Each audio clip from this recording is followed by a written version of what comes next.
Good morning, I'm Elton Robinson with your December 11th grain and oilseed update. Let's begin with USDA's December 9th report on world supply and demand for the 2015-16 marketing year. World wheat production remains record high and was raised 1.9 million tons to 735 million tons, with most of the increase for Canada. Global wheat trade was raised, with exports up 1.3 million tons on larger supplies, expected policy changes in Argentina, and stronger demand in several importing countries. Total world wheat consumption for 2015-16 is down 200,000 tons, estimates USDA. Global ending stocks are projected 2.5 million tons higher. U.S. corn exports are projected 50 million bushels lower, reflecting the slow pace of sales and shipments to date and higher projected exports for Brazil and Canada.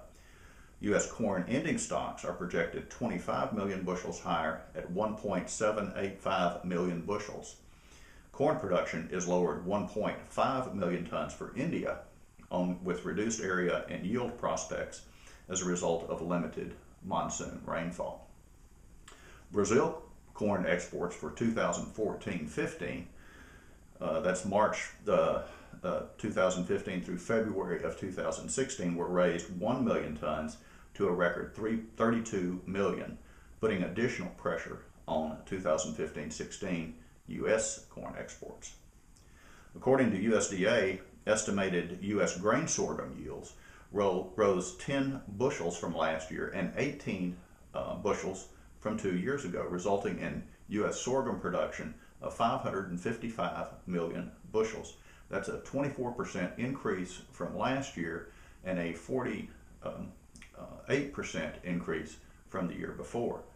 This strong production, along with an expected 28 million bushel decline in exports for 2015 and 16, is expected to result in a significant increase in sorghum ending stocks to 59 million bushels.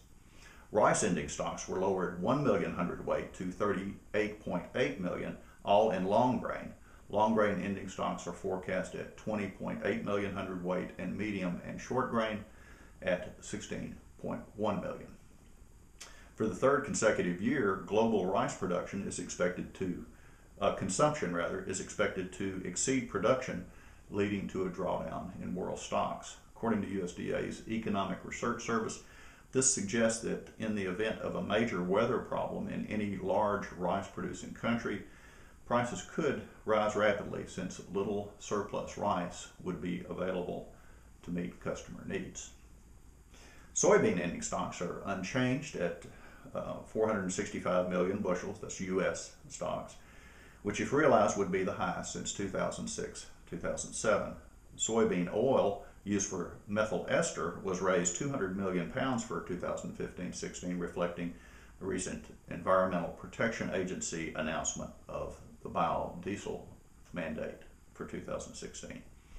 Global soybean production at 320.1 million tons is down 900,000 tons. The projection for the India soybean crop was reduced 1.5 million tons to 8 million on lower yields resulting from inconsistent rainfall during the growing season and late season heat.